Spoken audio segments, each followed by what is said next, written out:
You know, What's going on, man? I'm a little It's Frank disappointed. Starfire. Nice to meet you. And, I'm a simple guy, and I live my life by really simple means, you know what I mean? And, I live by simple mottos and credos and phrases and everything because it works for me, you know what I mean? Lately, I've adopted a new... Hey, what's going on, y'all? It's your boy Frank Starfire, host of the Just to Be Frank podcast. Here. What's going on with you? I got my homeboy Michael Bostic, the grammar jerk out this motherfucker, chilling with me today. That's good. Yes. Popping with you. Now, okay, so funnily enough, we did record this previously and then it didn't take. So, yeah. So we're doing it again. So, probably something on my end. I'm fairly certain something happened with shit. I don't know. Not really that concerned. It's working now. We gonna hope for the best and plan for the worst, damn it. Who's popping with you though, man? Man, everything is good, bro. It's just, glad to be doing this podcast with you. It's been a long time coming, so I'm glad that we're getting to do this. Yeah, man. Listen, it's I've been saying a lot lately, man. Oftentimes, sometimes just a good conversation is a hell of a thing, man. And sometimes you need it more than you may realize. You know what I'm saying? That's a fact. I personally am going through some stuff right now, and it's difficult and it hurts Right. a lot. But I am hopeful for the future, and I'm blessed. I'm still breathing, I'm still alive. So I'm thankful for that. I wherever she is, I hope she's happy. I hope she's good. Oh, okay. You know what I'm it's saying? One of those situations. Yeah, man, it is. Okay. And unfortunately you can't sometimes them's the breaks. You know what I mean? Yeah. But one thing I pride myself on is trying to keep love in my heart. And so I hope the best for her. And we're gonna keep it pushing. That's a fact. That's all we can do, bro. That's all we can do. That's women, bro. That's women, though. That's life. That's women. That's life. That's a you know fact. what I'm saying? Like it's life is never easy. And if it were easy, where the fuck is the challenge? You know what I'm saying? I don't want everything cookie cutter easy handed to me. You know what I'm saying? Like, everything requires work, relationships, Right. Work, fixing yourself. All of it Right. requires work. You know what I'm saying? The problem a lot of us have is that, and I know I'm guilty of this, we don't always recognize that we need the work. Correct. You know what I'm saying? I know I'm guilty of that shit. It's very true. It's very true. We have a hard time recognizing that we're not perfect. You know what I'm saying? Like, I think people get into this mode where everything is going right for them. So they're like, yo, I don't have to continue to fix whatever's broken or whatever was bothering me before, that I don't have to worry about it now because everything else is going. Like, we're as human beings, we continuously need strengthening and guidance and change and work And just support. to continuously being complete. Yeah. You know what I'm saying? So, and I think a lot of us just don't understand that. No. And, because a lot of times, I think a lot of what we go through in life kind of what we go through in life shapes who we are. But you got a phone call. But No. But Okay. sometimes what we go through in life shapes who we are, but it's up to you to decide how it's going to shape you. You know what I'm saying? Steel sharpens steel.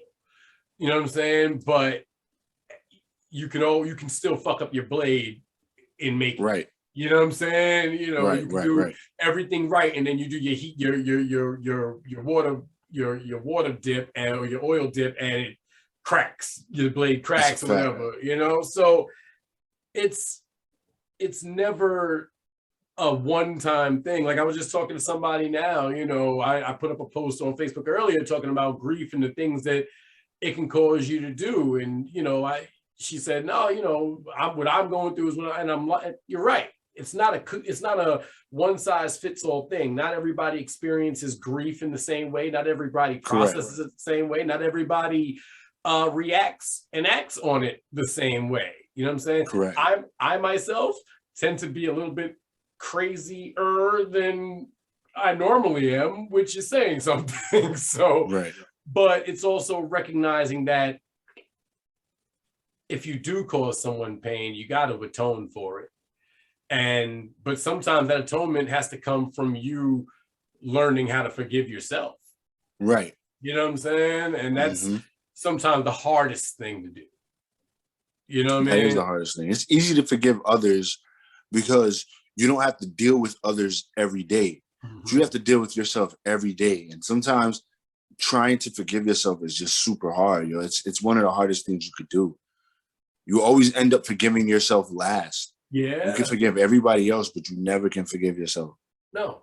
And I don't know what that is. I don't know what in our physiological makeup in our mind does that to us. You know what I'm saying? I don't know what that is, but you know, it's something we have to work on day in and day out. Correct. You know what I'm saying? And you know, you like I said, you try and stay positive. You try and keep a level of positivity about these things. And I get one of the biggest things that I'm especially now understanding, you know, is that it's sometimes harder to accept a loss when there's still something there. You know what I'm saying? Right. It's a lot harder to accept that loss and process it because you hold on. You want to hold on, and that's not always the best thing either. Sometimes you have to let go. You have to be able to let go. In order to be whole again. You know what I'm saying? Like, you know, you have gone through some things in your time since we've last seen and spoken. We did touch on it briefly before. You said you had gotten locked up for some stupid shit. Yeah, got locked up for some stupid shit. Not, you know what? That's a bad description. Because, you know, I was thinking about it the other day, and it was like, yo, given that opportunity again under those same circumstances that I was under, I would do it again. I would, without a problem. But no, I make a long story short. And I was living in Atlanta. My apartment got caught on fire. The actual complex got caught on fire. Whoa. And it was a series of shit that our renter's insurance had lapsed like the month before the fire. So we didn't get anything back. Not really realizing, not even knowing that it lapsed. Like, it was crazy. That was a crazy story. All we had after that fire was literally the clothes on our back and a stroller, because my son was like I think he was 2 months old. Maybe just about 2 months old. A stroller and the car. Literally everything else was gone. We didn't even have the car key. The car key was in the fire. We had the car, the stroller, and just whatever we had on from the night before. It was wild. So I had came across an opportunity to make some money transporting, so to say. And found out later on through going through the process of, you know, the court system or whatever, that it had all turned out to be a big sting in Georgia dealing with correction officers and things like that, because I was a CO at the time. So it was a big thing. You can look up, Google my name, and the whole thing will tell you. Even though it'll tell you that, but that's not what they charge. It was weird. It's weird, like what they charged me with initially and actually what I got charged with when I got locked up. But I ended up doing 18 months for that. And it was like I said, it wasn't, if given the opportunity under those same circumstances, I would do it again without even thinking. You know what? Circumstances dictate action. And just not having any money. You know what I'm saying? Like, that's what I'm saying. Circumstances dictate action, you know. Right. And not all the time do we make the right choices in those moments, because when your back is against the wall, who's to say what's right and wrong? Right. You don't have nothing to do but make the choice. Like, it was either do that or be homeless. You know what I'm saying? And even though My ex-wife to this day will tell me, yo, we would have figured it out. We would have made it. In my mind and in my head, speak of the devil, look who just texted me. And I know that wouldn't have happened. We'd have had to struggle through it. Right. In a place where we had really no, I mean, my dad was down there, but we really had no family, we really had no help. You know what I'm saying? So it was either that or end up coming back to New York with nothing. Right. You know what I'm saying? Like, so I had to make a choice. And even though it was the wrong choice, it was the right choice. Well, let me ask you this. Would the struggle through it have been so hard? Looking back on it now and knowing now what you know, do you think the struggle would have been as hard as you made it out to be in your mind at the time? Or was it something that was surmountable, but at the time it didn't seem so? Well, knowing what I know now, especially getting into the relationship, and I'm not going to get into too much detail because she hates when I do that. But knowing what I know now about the struggles that we had like internally, but like they were unspoken, and knowing that those were partly in part the cause of why we're not together now. I think that struggle would have been worse. I think adding that onto it would have been worse. Yeah. You know what I'm saying? And for the relationship, I think it was a lose-lose at that point. Like looking at it and just, I mean, you never know what would have happened, but just looking at how everything played out, if I didn't go to prison, it would have just been something else. Right. You know what I'm saying? That would have just made all of that come out. So it was weird. I would have loved to do the struggle because I'm all for that. I'm all for banding together and making it work. I'm for that. Like, I love that. But like, I don't think that could have happened. You know, and as I always say, you know, like I said, circumstances dictate action. You never know what choices you have to make when your back is against the wall. And we all like to act like we would know exactly what to do in this instant with this, but exactly, the truth is, until you go through it, you have no idea, no clue. And you know, I think a lot of the times sometimes we live in the moment too much. We don't always have the ability to kind of cast the gaze to the future to see how a choice might affect X outcome. You know what I'm saying? Correct. And I wonder what it is in us that sometimes stops us from doing that. You know, we're humans. We have this deep connection to everything, and yet sometimes we can't see the forest for the trees. Because a lot of people can't tap into that.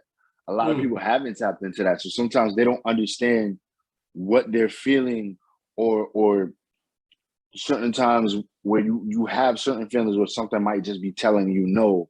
You know what I'm saying? That's the universe talking to you. And a lot of times people don't get that. People are missing that. Like, the universe tells you exactly what to do, and people are just not focused enough to tap into that part of themselves. So it's like having a conscience is like everybody has one. And a lot of times we do stop doing certain things because our conscience tells us not to. But sometimes we don't listen to that motherfucker. Right. You know what I'm saying? And that's why as humans we make certain choices, because we have that free will to say yay or nay to something. You know what I'm saying? So it's wild. It's wild. It's wild. It's but you know, again, luckily what we do, hopefully, and I should say hopefully, you know, we learn from these things. We learn from the mistakes, and that can, but I also think that making these mistakes is vital, because if you don't, you don't know how to fix it in the future. And sometimes the universe gonna keep throwing you the same fucking thing, the same fucking problem, until you figure out the correct course of action. And you know what I'm saying? It's going to keep giving it to you, the same shit. So if you sit there and wonder why XYZ keeps happening to you, it's because you haven't figured out the game plan yet. You haven't made the right fucking move. You went left when you should have went right. You know what I'm saying? You jumped when you should have ducked. You know what I'm saying? Exactly. Like, until you learn the freaking duck, it's gonna keep throwing it at you. It's gonna keep throwing it at you. That's a fact. Or you learn how to catch that shit. One or the other. And those mistakes also, while you say that, those mistakes build character. Because imagine if there was no mistakes in the world. Imagine if everything you do was perfect. Everybody would be exactly the same. That would be a boring place. Everybody would be it changes you. Like the things that I've done from a child even up until now, it's like it makes me who I am because it makes me think different. I act different towards certain things. I move different in certain places. Like it makes you who you are. Those mistakes. That's why you can never be afraid to make them. Like you always have to make mistakes. You always have to make choices. Making those choices are vital to who you are. Yeah, and like I said, it makes you interesting. It builds character. Those things make us interesting people. You always got a story to tell. Absolutely. Absolutely. I tell people that all the time, like, yo, go out, experience these things, have a story to tell, be able to fucking wow a crowd with an amazing story of some dumb shit that happened to you. Right. You know what I'm saying? You know, it's funny. The last conversation we had, and then somehow it veered into like a super wrestling podcast. Yo, that's it. Yo, like the third hour, the second hour, we just talking about wrestling. We were just talking about wrestling, and it was like, but you know what's funny? And it's like I said, like we were saying before, it's not the same. It's not. There's so much more depth to it now. Right. But it's also, you know what's funny? The more things change, the more they stay the same. They still running the same fucking type of shit. It's just new faces, new characters, new. Absolutely. You know, there's nothing new under this. Yo, it's crazy. I just said that this morning pertaining to wrestling because I've been watching a lot of the older shit. Like I had started watching from when Vince had bought WCW. Like literally from that episode. I've been watching Raw and SmackDown back to back for like weeks, just from like 01. And it's like, yo, all of this is literally what they've been doing the last 10 years in wrestling, just with new faces. Yep. It's the same storylines. I mean, granted, they don't do a lot of the shit that they used to do. Like, you don't see a lot of backstage fighting now. You hardly see blood. Girls are not half naked all the time, so we don't see those. Like, those changes, but like it's literally storylines. And you know what's funny? Characters. Those changes. Like you always know you're gonna get like the superhero version of like Hulk Hogan. Like Hulk Hogan was like the first. Yep. And then came The Rock.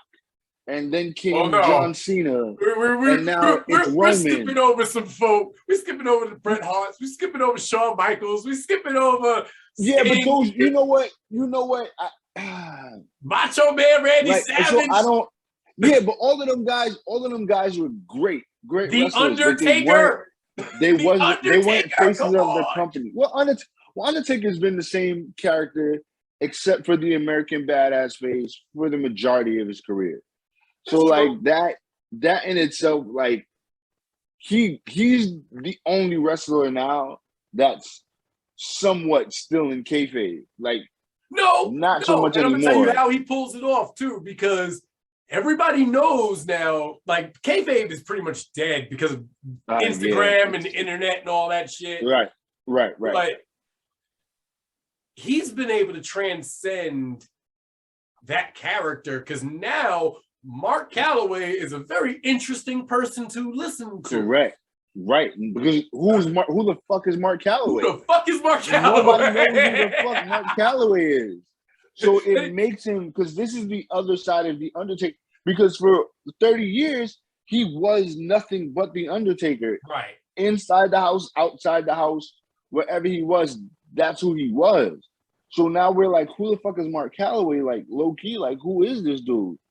And But he's it's dope interesting. to like get to know him better, and he gets to tell these stories about times that we lived through that we've never heard before for 30 years. Like it's crazy. It's crazy how much like story he has for us. Like it's crazy.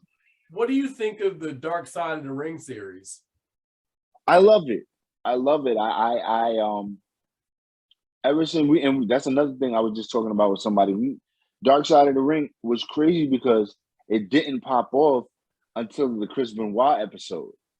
Right. And once they did the Chris Benoit episode, everybody started watching it. Like it blew up.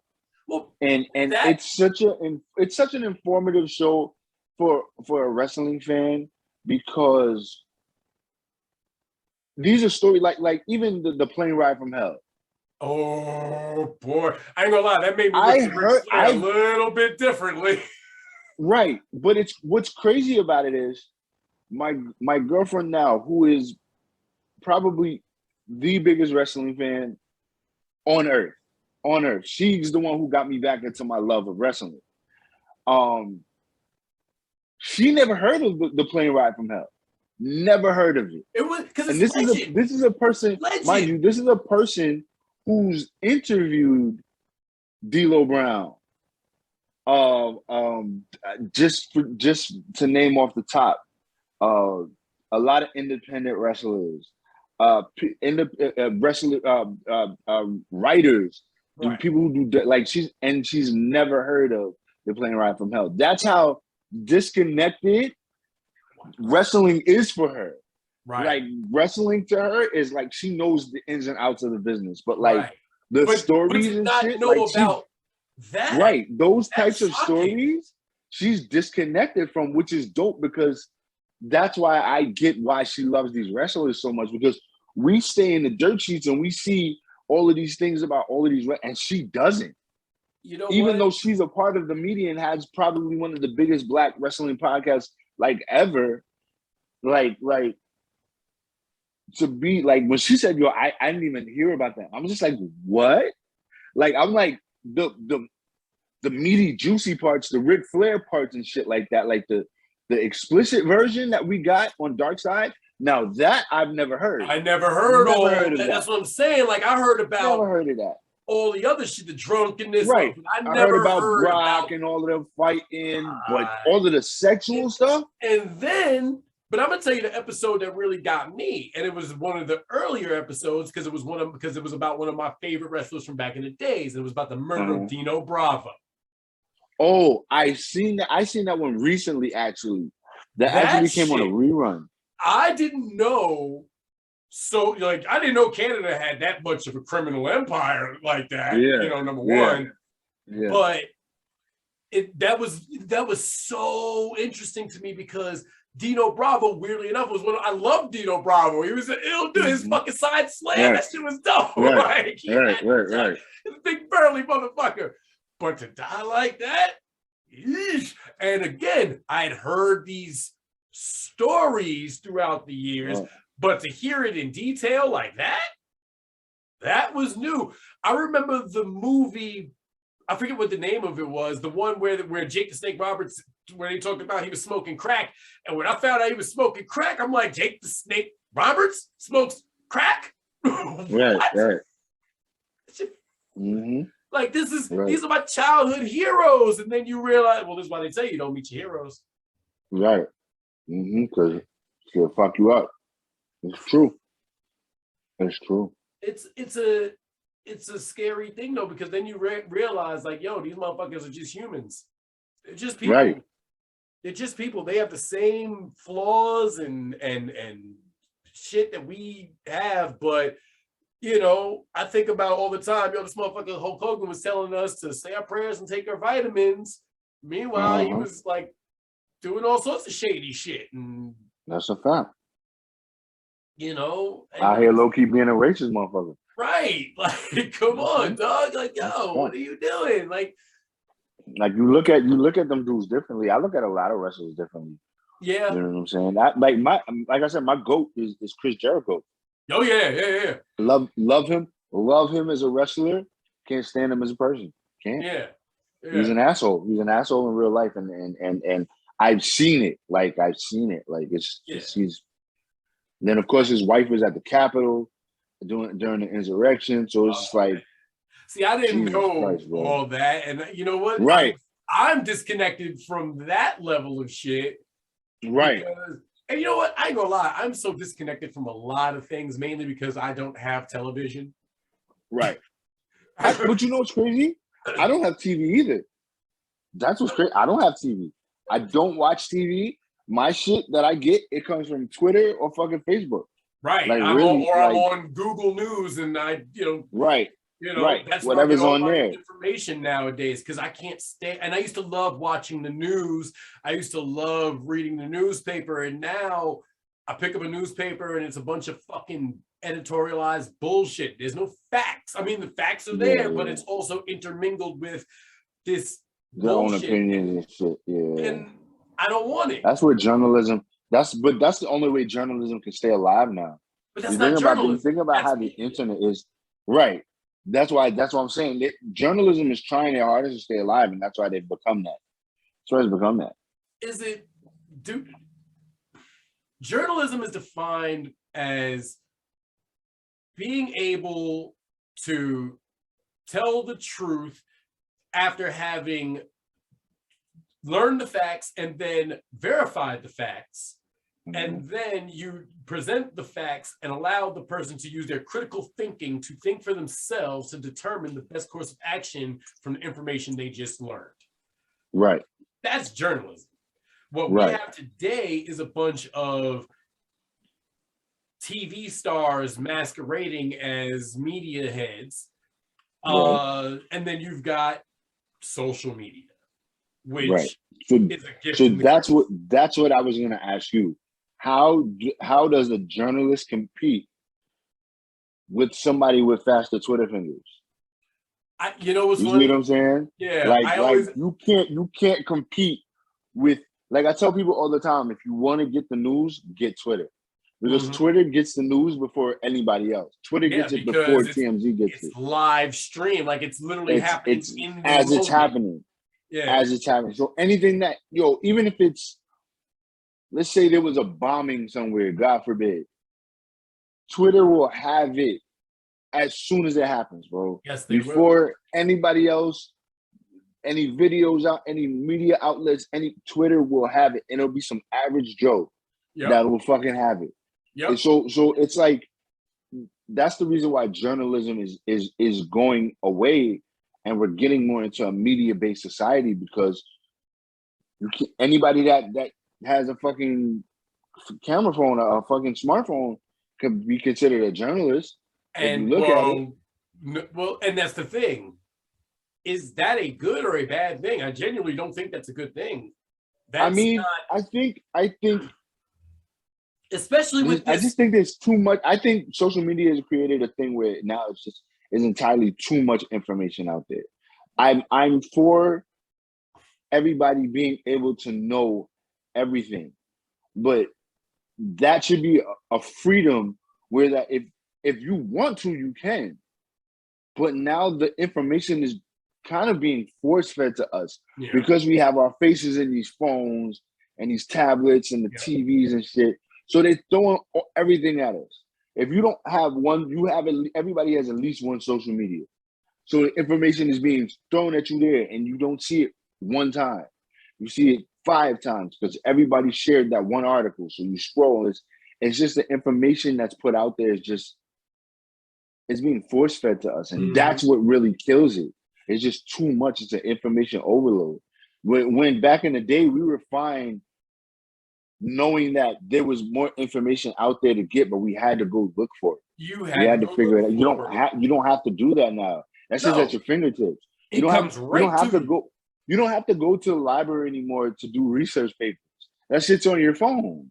You know what I'm saying? Like, you can go on your phone and find everything that you. When I went to go finish school, and I was doing my shit online, bro, everything I did was on my fucking tablet, bro. I didn't have no books. I didn't have no nothing. Oh, my encyclopedia was fucking Google. You know what I'm saying? I was but is that a cheating on good or a tests bad thing? on Google. It's a terrible thing. It's a terrible thing. It's a terrible thing. But that's to my point where it's like the information is too, like I was cheating on tests through Google, man. Like I would get the question, and if I didn't, I would type the question in. Yeah. And the fucking answer would pop up, bro. Like I wish I had that during algebra. Anymore? Like, why do I need school for this shit? You know what I'm saying? It's just so much. Like, why is that a thing? Well, because like, how could we learn? Right. So how could we learn? How can we process and learn things the proper way if it's easy for us to get on the fucking internet and click to find because I think school itself is good and a bad thing. And then I think every person learns differently. Right. So, for example, I myself, if I want to learn how to do something, I have to do it. Right. You know what I'm saying? I can read the instructions and I'll be fine. Not get it. But I'll get it. But until I actually put hands on something or put my hand in, I won't. I'm the same way. Get it. I'm the same. You know what I'm saying? But some people can crack open a book and get all that information. I can't do that. Now, here's the funny thing. It depends on the information and the source of the information. And the reason I say that is because almost 60% of everything that I know, all the random useless information that's floating around up here, I learned from novels and comic books. Right. And the reason for that is I learned at a very early age how to disseminate fact from fiction. But I also learned that if you're writing fiction, you have to have enough fact to make the fiction plausible. Right. And that's something I learned very early on. So that allows me to get information quickly and disseminate it and then process it and keep it and store it in the memory banks of all the other useless crap that's going on up here. Right, and right, then right. share it on a podcast with everybody. Yeah, right. But you went back to school. What'd you go back to school for? So that was crazy. I went and started back to school. I think I was doing something with law enforcement, because I was in law enforcement at the time. But then I just knew that's not what I wanted to do. So I changed it to English. Because speaking of journalism was one of the things I grew up always wanting to do. So I went to English and I said, the English teacher, we're kind of where the whole grammar thing kind of started. Right. But then I ended up changing it to like computer shit because I was just like, yo, that's what I love to do. I can build a fucking computer from scratch. Like, that's what I love to do. So that's what I'll do. And I was literally taking classes on my computer about how to build a computer. Like we'd take shit and put it together and it would show us how to write. It was dope. Right. But then that's when I ended up getting locked up and shit. So I never got to finish then. But hopefully I get to finish that soon. I jump back into school and get done with that. Hey, don't hope for it. Just do it. Yeah. You know what I'm saying? Don't, you know what I mean? Like, don't say hopefully, because hopefully is a wish, and wish fulfillment is a motherfucker. If you want to do it, do it. You know what I'm saying? Because time is our most precious commodity. That's true. You know what I'm saying? And as long as you breathe and you have a chance to do things and make things happen and make it work and do the things you want to do them. You know what I'm saying? And again, weirdly enough, this is something I learned from my ex. Right. And it's very integral that you do the things you want to do, because if you don't, you're just going to be stagnant. Yeah. You know what I'm saying? And that's not helpful. Idle hands and all that. Yeah, no, I feel you. Yeah, definitely. I mean, that's why I host the show, man, because I'm a regular working stiff just like everybody the fuck else, but I don't want to be that. Right. I'll be 40 next year. You know what I'm saying? I want family, I want kids and a wife and all that sort of shit. But I recognize that in order for me to attain that, I still have a lot of healing and fixing of myself to do. You know what I'm saying? And it's not a one size, and again, it's not a one size fits all thing, but I'm learning. Right. And I think that's something that a lot of people take for granted. They don't take the time to learn from the loss, the less, you know what I'm saying? They don't take the time to learn the lessons from the down part. Right. You know what I'm saying? You learn those lessons. They may be tough. You know what I'm saying? Gotta learn them. Gotta learn them. You gotta go through them. Gotta go through them. And again, interesting stories. That's a fact. You always got something to tell somebody, something to teach somebody. You know what I'm saying? I tell people all the time, I have so much to teach just from what I've been through in the past 5 years that, you know, I could write a book about it. You know what I'm saying? It's such an interesting story about just redemption all the way. So I tell people all the time, like, don't worry about what you're going through because you can only go up.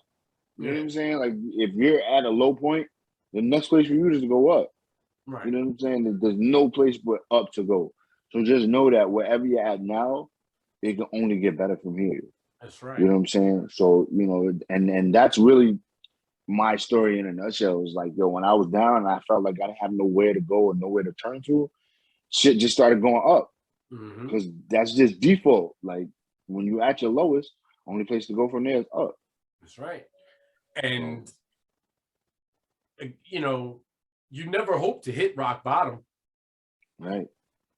You know what I mean? But sometimes you have to. Yeah. In order to ascend to where you're at. Now, do I feel like I personally am at rock bottom? Close. Close.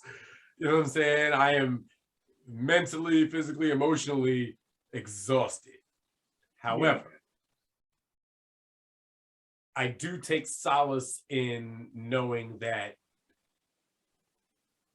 there is more to the story. The story's not over. Right.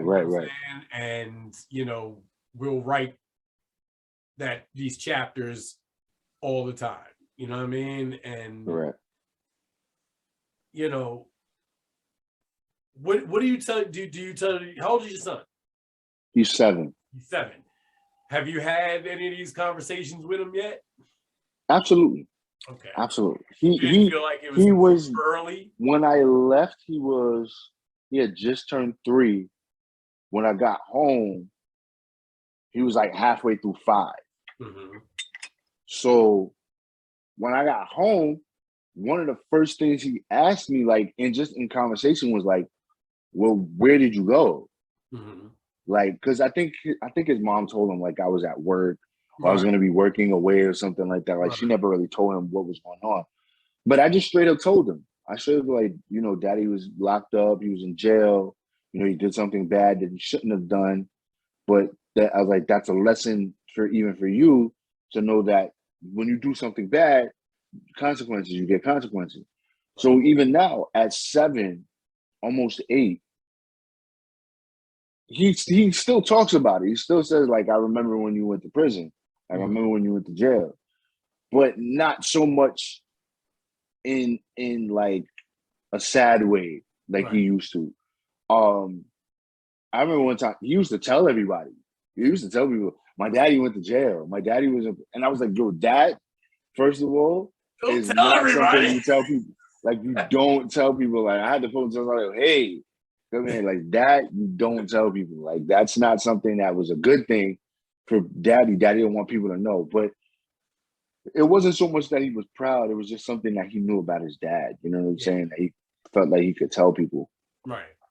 And he knew what it was. He knew what jail was. You know, he plays games that have that in it, video games that have that shit. So he knows what that is. Yeah. So I think just thinking about it in that aspect, it was like he thought it was like something playful or whatever, and it really wasn't. So, but no, we definitely had that conversation like very early on, me coming home. Yeah. Well, it's good because sometimes we try and shelter our kids from the truth. And I know that a lot of times, even our parents, they didn't always tell us everything that was going on. You know what I'm saying? Especially the generation we come from. Our parents held back a lot of shit. Like there's still, you know, I unfortunately don't have any parents. I don't have any grandparents. I don't have any aunts, uncles, cousins. Like I don't have any of that I know of. You know what I'm saying? So I only have my older siblings to kind of glean information from, and even they don't know all the intricacies.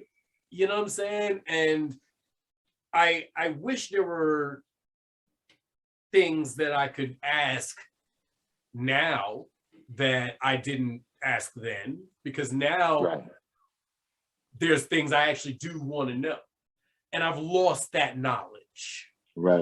So, because you didn't ask before. Because I didn't ask before. Because I didn't have the foresight to ask before. Because I was. Those weren't things that were interesting to you at the time. I didn't care about. So it wasn't important. Right. I didn't care, or I can't even say I didn't care. I could say that I didn't care because at the time it didn't seem important, and now suffering the loss of it, now it's something that I definitely wish I still had the access to. You know what I'm saying? And this is why I'm going to try psychedelics, and hopefully I'll get some of those answers. But I'm doing DMT. I'm going to try some shrooms and some LSD. I'm going to do all that shit. Yo, that's crazy that you said talk about shrooms. Somebody told me that shit is good. Yeah. But like it's wild, trippy and shit. Psychedelics, I don't know, bro. I think, well, okay, so I remember last time we talked about fluoride, right? Right. And what it does to the pineal gland, or, you know, and everything. Right. And we talked briefly about dimethyltryptamine, DMT, and the fact that you produce that in your mind, and it is a psychedelic drug. Right. You know what I'm saying? So imagine that in a concentrated form that's a pill or whatever. They have that. They have shrooms, they have LSD, and all of these things can help you. Ayahuasca rituals. All these things can help you to heal in a way because they help rewire your brain. They're doing a lot of great studies at Harvard with like what's the MDMA, you know, ecstasy and all that shit, with helping veterans and people with degenerative mental disorders. Brain disease. Yeah, you know, I heard about that. Right. And that is so amazing that we're finally getting to a place where we can say, hey, there may be some benefits to this. I think a lot of the times, I don't think there's any time where drugs should be illegal. People are going to make choices. Right. But I think that there should be safety in it, of course. But I think psychedelics shouldn't be lumped in with like methamphetamines and opiates and shit like that. You know what I'm saying? Like, I'm not suggesting anybody go out and do crack, smoke crack. Please don't go smoke crack. Please don't do that. Please don't smoke crack. Don't do meth. Don't shoot heroin. Don't take pills. Don't lean. But maybe go have a fucking shroom trip. You know what I'm saying? Maybe it'll help. Yeah, I've had a couple of people try to get me to do some shit like that, and I'm like, yo, listen, bro, I like my weed. Remember we grew up in that say no to drugs and listen, that's why it's wild that like well, I had a conversation about that shit with somebody a few months ago about the say no to drugs shit, and it was crazy because that shit low-key fucked me up because I really didn't smoke no weed until I got into college. I really wasn't a smoker. Like, I wasn't a cigarette smoker. I never really liked the smell of cigarettes or whatever. Right. And I never really got put on to drinking until I was of age. Right. But like smoking was something I always wanted to do because everybody around me did it. Everybody had the Black Miles. Everybody was with the White Owls, Dutchess, all that shit. Everybody was smoking weed. I wasn't smoking no weed. Right. Because the fucking say no to drugs shit used to fuck me up. I didn't want to fucking smoke weed because they told me to say fucking no. Yeah. I didn't want no fucking drugs. I remember my older brother was the dare guy in school. He was the dare counselor, you know, the dare to keep kids on. He was that dude. And then I found out that motherfucker smoke weed. I'm like, you motherfucker, you. Yeah. you, that's wild. Motherfucker, you. That's wild. I was like, wait a minute. You know, I remember the first time my older brother found out I smoked weed. That motherfucker punched me in the stomach so hard. Like, you smoke weed now? I was like, oh my God, why? Yeah. I went and smoked a blunt after that to heal the pain. That's wild. Fuck it. Like, hell, well, you know now. Like, Facts. I'll tell anybody, man, look,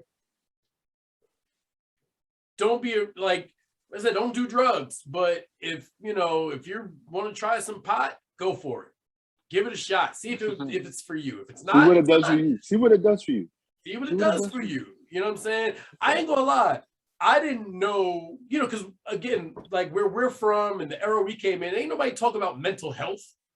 There was no mental health conversations. It was go to church, get Jesus. That was the mental health. Correct. Go to church, get Jesus. And so I didn't know what the fuck anxiety was. For years, I thought depression was just a white people thing. Like, and I'm being facetious about that to a degree. Right. But because that's true. That's the truth of it. You know what I'm saying? I didn't know. I know now that I do indeed have anxiety issues, and pot helps. Because I don't feel anxious when I smoke, you know what I'm saying? And I think that helps me, you know what I'm saying? It helps me while I'm doing this, man. Like, I ain't gonna lie, it's hard to sit up here and just have conversations with people. Yourself, right. And be yourself, you know what I'm saying? Right. No, I understand that. I understand that. As an artist, I understand that shit also. And I definitely think I should, slow down a bit, you know what I'm saying? Maybe even stop at some point, but not right now. Yeah, that's a fact. Not right now. Not no time. Right now. When's the next album coming out, brother? Come on. So I'm working. So it's funny. My first EP is called A Love Story, and I really based it off of my relationship with my ex-wife, which is as clear as day if you listen to the music. Mm-hmm.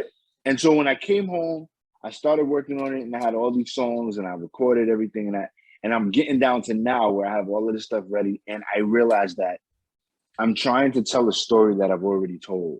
Mm-hmm. So now I'm in the process of revamping, taking out stuff, putting new stuff in, but hopefully January or February of next year, I should have it out. Okay. Hopefully. It was supposed to be October, but that's kind of where I was stuck. It like, yo, where am I going with this music? What am I doing? That I went through that, and I was just like, you know what? I just realized like this is a story I already told. I'm trying to tell a new one now, so I had to revamp everything that I was doing. Yeah. And even so much of how I was just attacking the music and the writing and everything, like I had to just change my outlook on shit. And so now it's help or hinder that. A little bit of both. I had got inspired a lot with where I wanted to go with music during the pandemic, but really didn't have the means to do it because I was always working. Mm-hmm.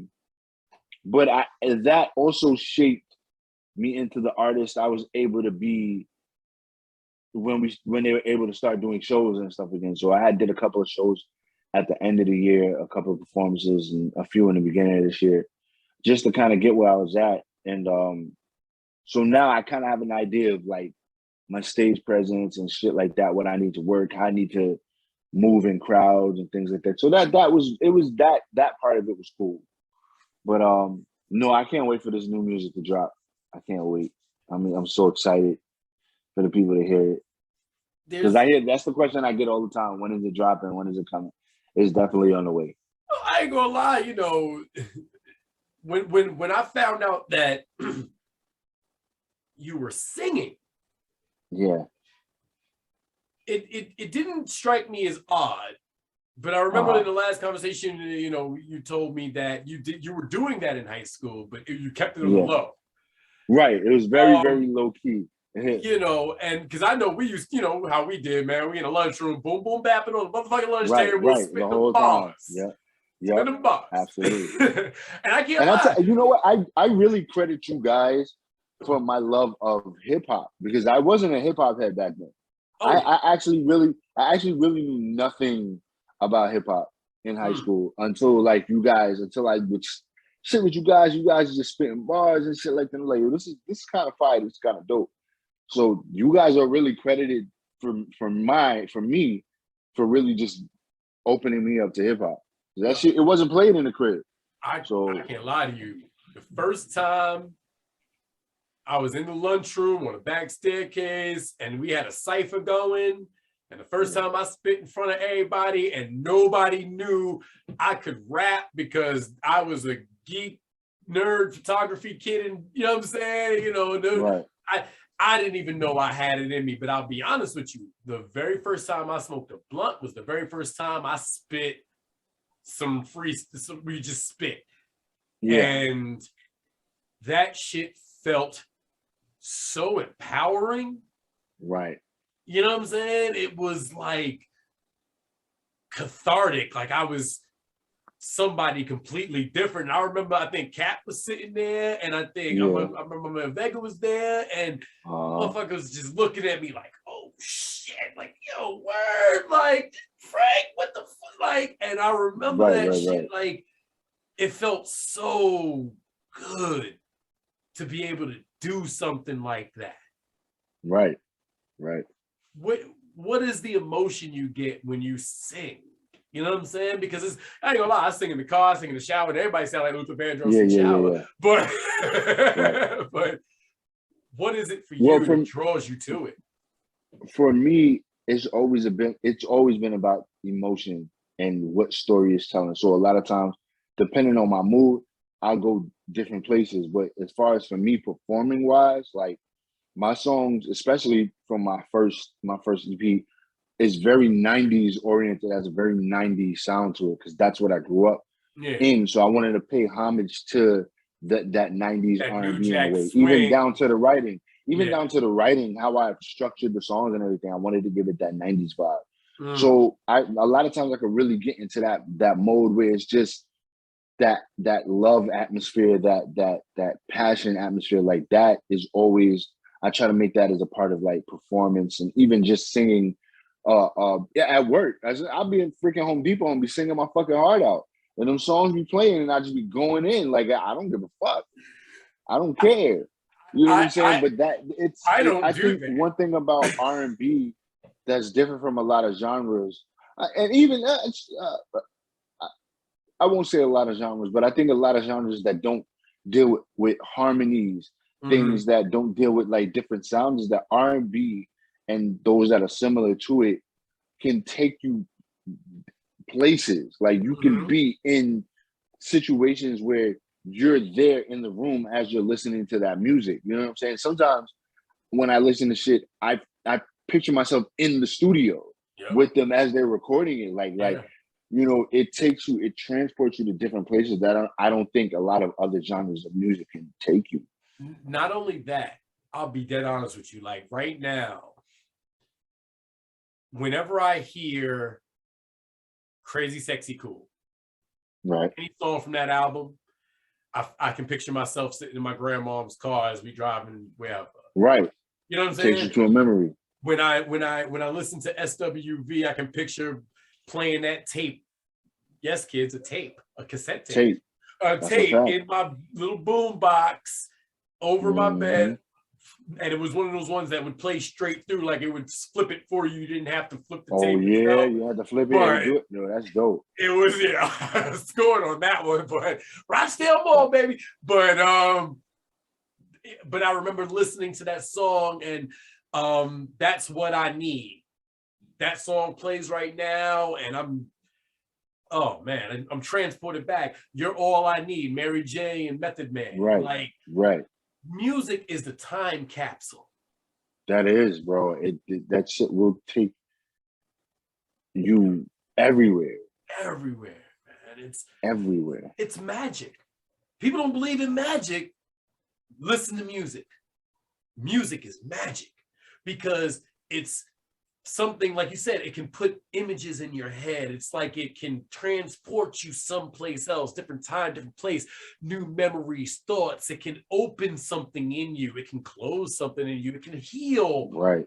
It can empower.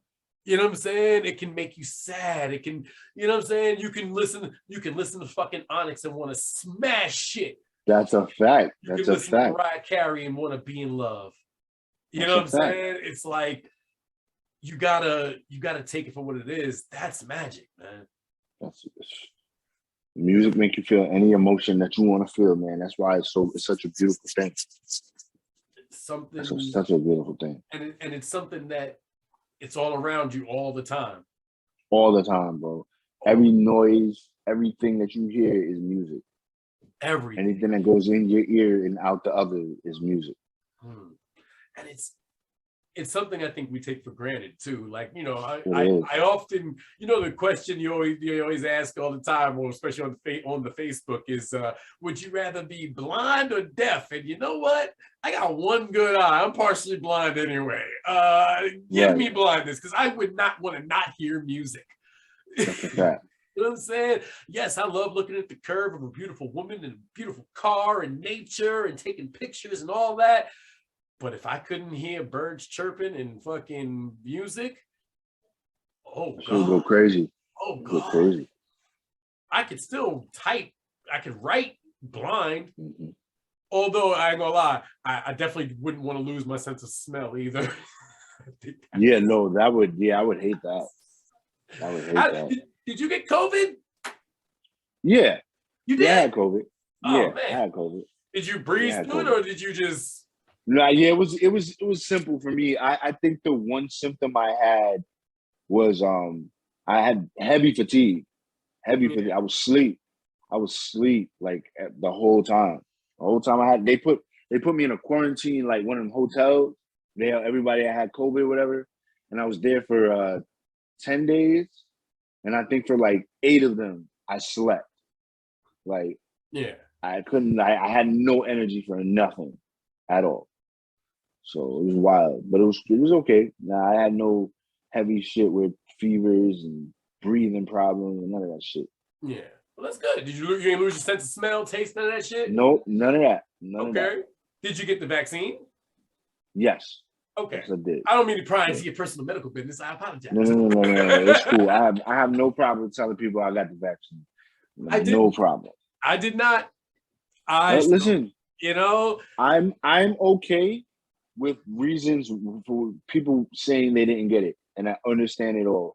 Right. I would never sit here and tell people, go get the fucking vaccine. Right. Like, nah. Right. I literally got the vaccine because I weighed the pros and cons and saw that the cons were higher than the pros. So just like, I foresaw too many issues in not having the vaccine and actually having it. Yeah. So I was just like, if I die, I die. It is what it is. You know what I'm saying? Right.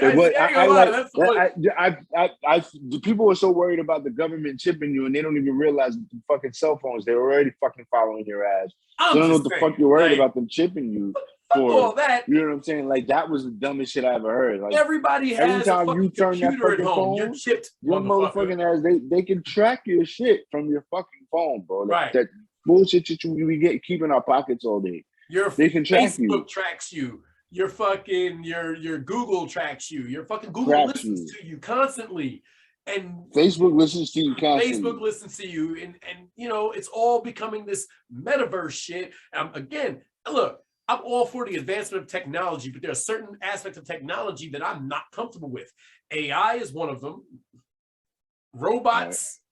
Right. I don't really like. I've seen how that movie ends, man. It don't end well for us. Right. It never does. It never does. Like, we should not be doing that. But listen, I always say all the time, bro. Right. I say this shit all the time, and I don't play when I say this, but Google is Skynet. And I don't fucking play when I say this shit. People think I be lying and I be making shit up, and it just be me playing. When I tell you Google is literally Skynet and it's learning from us daily. Yeah. Daily learning from us. Like unlimited information is being fed to Google daily, hourly, minutely, like every second it's getting information, new data, new. These algorithms are out of control. Out of control. And but the question then becomes, is it a situation where they're giving the people what they want, or are they giving people stuff they didn't even know they want and we're just accepting? And maybe we don't particularly need it, but now that we have it, it's like, fuck it, use it. Well, you know what I'm saying? Well, you know what I realized? That I think people had anticipated us having this shit already. Like, they're just now coming out with flying cars. We were supposed to been fucking have flying cars 10 years ago, 15 years ago. I'm still waiting on my hoverboard. Like all that shit, that shit was already supposed to be had, and this is how we're supposed to live already. Yeah. You know what I'm saying? So I think now that that's been stalled, which I also think was an agenda, they're feeding us shit that we were already supposed to have. Yeah. We were already supposed to have all of these things. It's crazy how they advance these phones to the point where they're all the fucking same. They all run the same fucking processors and fucking all of the shit, but they just got different shells on them and they sell them for different prices. It's weird.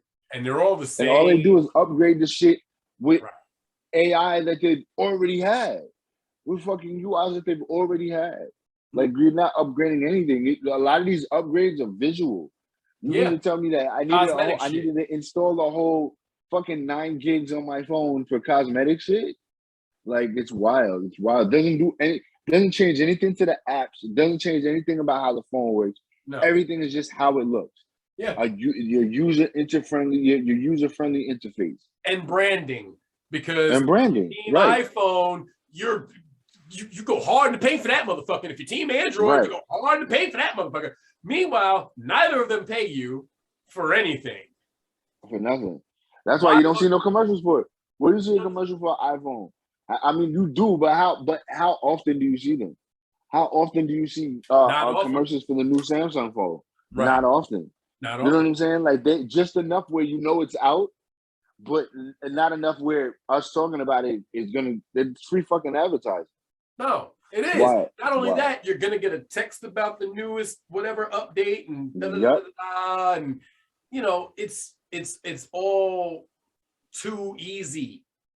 Yeah, and I think that's the biggest problem with nowadays is that everything is like, there's so much that's difficult, yes, but everything is just way too fucking easy, man. And you know, there's not a lot of challenge involved in. Like you said, you know, you could cheat on a test so easy. All you got to do is pull out the Google. You know what I'm saying? There's no challenging. The only way you get challenged now is if you challenge yourself. You know what I'm saying? Because they've made it so that everything is so easy and accessible for you. And I don't think that's a good thing. I think people need a certain amount of struggle.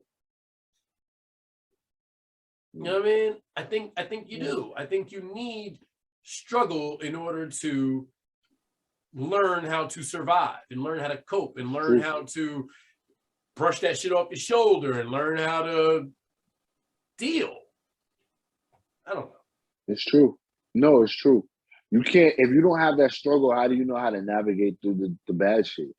You know what I'm saying? Like, the struggle is really where you learn. I mean, you learn through the good shit, but the struggle is really where you learn. Like we said earlier, like that's where your lessons come from, that struggle. You're not learning lessons when shit is good for you, when shit's going good. Like, you don't learn the important, valuable shit.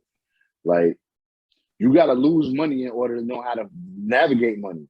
You know what I'm saying? Like, you can't, if all you do is get money and money just comes to you and your bank account just gets bigger and bigger, what are you learning? How do you learn how to spend money? How do you learn how to save money? You can't. Once you got to lose money, you have to spend money. Once you spend money and that shit is disposable, it's a non-disposable income, meaning you had to make a choice. This $20 is either going to fucking milk and cookies or fucking steak and lobster. You know what I'm saying? Like, but if I do the milk and cookies, I got a little bit more.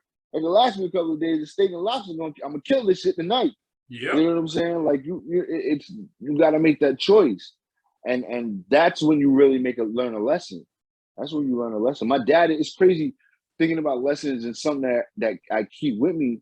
I'm not really big on buying name brand shit.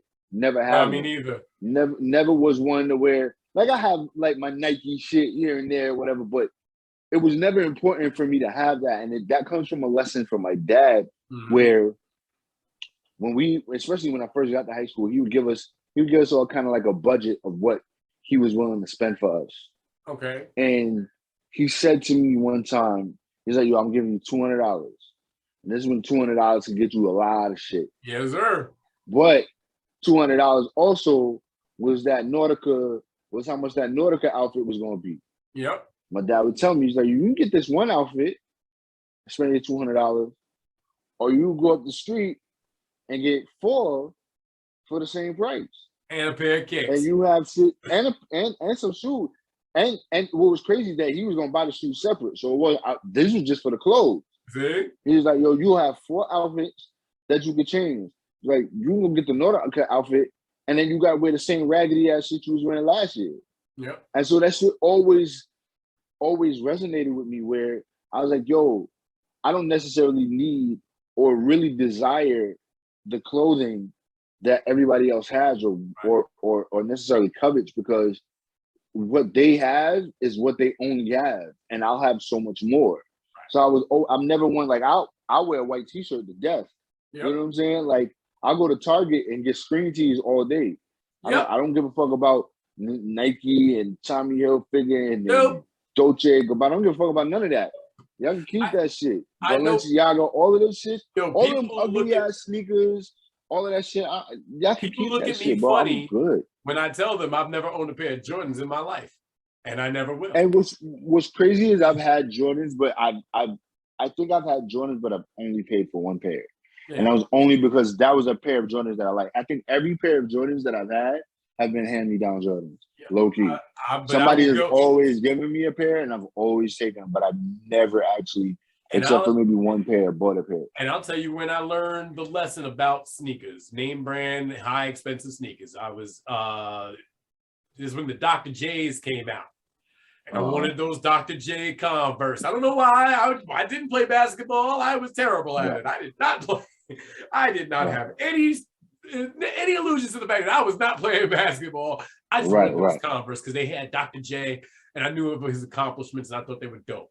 But the shit was like $160. And my grandma was telling me straight up, I am not paying $160 for those tennis shoes. And I cried and it carried on and all that shit. And then years later, like when I was like, had my own job working, and I could have bought me a pair of, I think there was like some ACGs or some shit. Right. And I'm looking at them shits, and there was another pair, some other boots. They was fly. I forget the brand. They weren't no ill-named brand, but they was significantly less. And I thought about it like, damn, I could really pay for these really expensive motherfuckers. And then my grandma's voice in the back of my head, why are you spending so much on some damn tennis shoes? Yep, you're right. Because these are gonna work just the fucking same. Just as fine. And I'm still gonna be able to fucking get some more shit, and I can buy some more weed. Fuck it. You know what? Right. Yo, listen, I'm gonna tell you something. It's funny that you say that. Yo, no matter what you buy in life, bro, if you're a weed smoker, you will always save money for that eight. Yep. I can save, if I got $100 and I plan on going into the store and spending that $100, guarantee you I'm spending 60 and coming back with that 8 for 40. I guarantee you that. I guarantee you that no matter what, that's a lesson I learned since I started really like smoking heavy, like becoming a daily like smoker, was that there. Like, nigga, no matter what, if I have $100, I'm gonna make sure I got 40 for weed. I got something for my make sure. Make sure, bro. Funny. You can't. And you know what?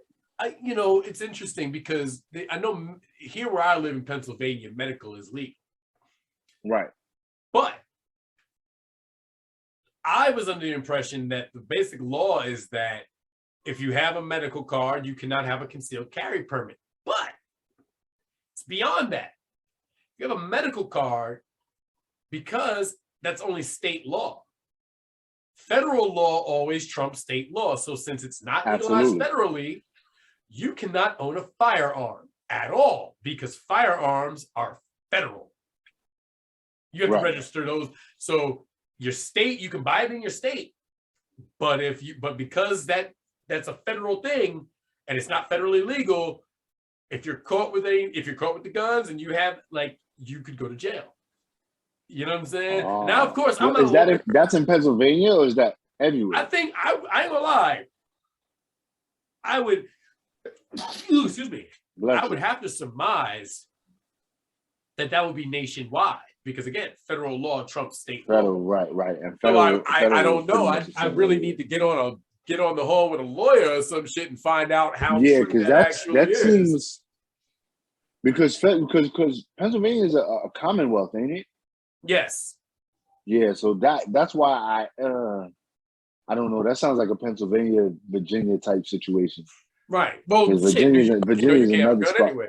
But Virginia, right. Now I can't even fuck with no guns, no way. But recently I saw that they had, I think there was a court case going to the Supreme Court about that issue in New York City about people not being able to own guns in New York City. Right. And I don't know how it turned out. I have to do some research on that, but I do remember vaguely seeing that in the in the news feed about them taking a case on about legalizing firearms for purchase in the 5 boroughs.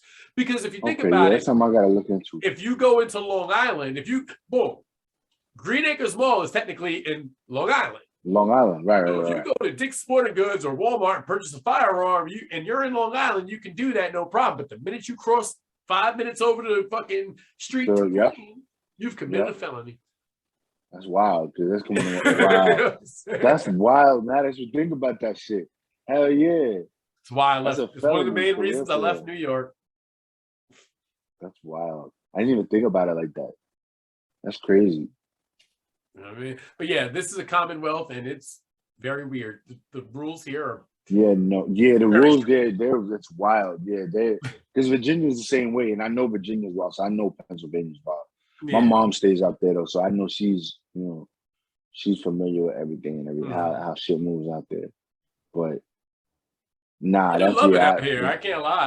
I love the environment. I love nature. Yeah, well, you seem like you needed to get out of the city and get more in tune with nature anyway.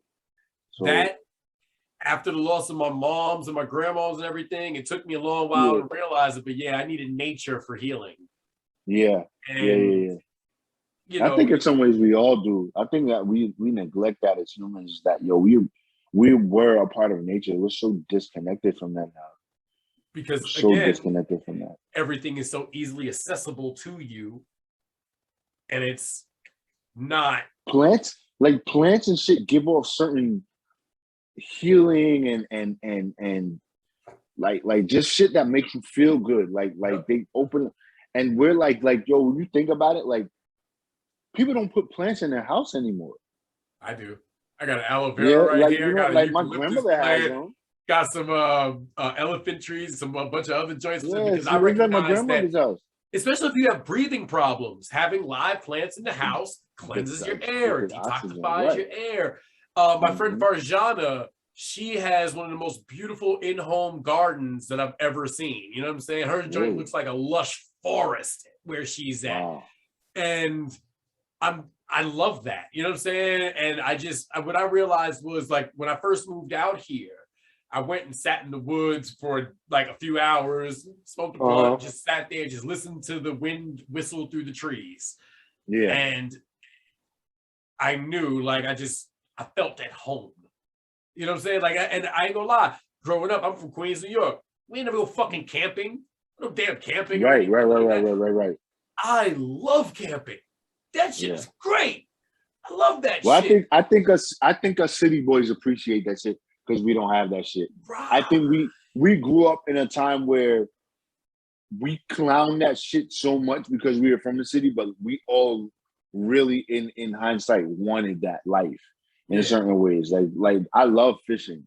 Yeah. I love shit like that. I love camping. Like I love like shit like that. Like I've always loved. This is not something I would do daily, but loved when I do it.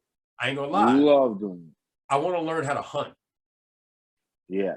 I want to learn how to hunt because I want to be as self-sufficient as humanly possible. And I know that I want to hunt for my meat. There's something in me internally as I'm getting older. I realize like, yo, I want to be healthier and I want to be more productive and more proactive and learn these things that I neglected coming from the city because we didn't get these opportunities to do these types of things and learn how to hunt and fish and all. Now I fish, I definitely, but hunting is something I really want to learn how to do. Just so I can supply my own meat and all that type of shit, man. Like it's one of those things I think everybody should at least try at least once, whether or not you are into killing animals or not. But ask yourself this question: is the meat you buy in the store really good for you? Think about it. These, factory farms and all that. And I look at it in a very weird way. And of course, I'm somewhat of a hippie in this regard. But it's like, those are mammals, right? Right. They give birth to babies. So you can't tell me that they don't have empathy and feelings and things like that, right? They produce the same hormones that we do, right? Right. So one of those hormones is cortisol, the fear hormone. Fear toxin, so to speak. Right. We produce it, they produce it. And you know what would make them produce it really fucking either when they see their fucking friend get a fucking bolt through the fucking head and drop like, holy shit, what are you doing? That's Jim. Right. That spoils the meat. But one shot, one kill, if you're good enough, doesn't get the chance to do that. Coming. You know what I'm saying? Like, this is what I'm saying. This is why I think hunting is better for you than factory farmed food. Although halal food and kosher food, that's a different process entirely, how they butcher meat and all that. So the ritual for that is very, very cool. And you could taste the difference in the meat. Right. You know, you can definitely taste that. Look, it's interesting, man. This world is so full of such amazing things, and you got to take the time to actually go experience it. It's true. It's so true. So true. I've been doing a lot more traveling lately. Like this year alone, I've been to Nashville, which is somewhere I've never been. I experienced Nashville life for a couple of days. For my birthday, I went to New Orleans, so I've never been there before. So that's pretty dope. Like, so I've been doing a lot of travel. Went to Tampa earlier this year. It's been dope. It's been dope, man. Just experiencing different things and different people and shit like that, different foods. There's so much to experience out here in life, man. Yeah. And go experience it. Don't be afraid. Don't stop yourself with things like, one of the worst things I discovered about myself when I was just dating this young lady. We use, especially us Black people, man, we use that, we Black, we don't do that. It's an excuse for a lot of shit. And like whitewater rafting and things like that. Oh, I'm not doing that. Black people don't do that. We don't swim with sharks. That's ignorant. Right. Don't hold yourself back based on stupidity. Go out, try it, do it, figure it out. Maybe you won't like it. Maybe you will, but you don't know if you don't try. Never say you don't like something till you try it first.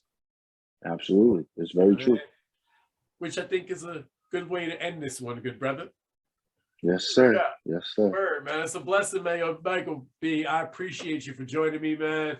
No doubt, bro. Like I said, it was a long time coming, so I'm glad I was able to I'm gonna make sure this shit fucking processes properly this time, goddamn.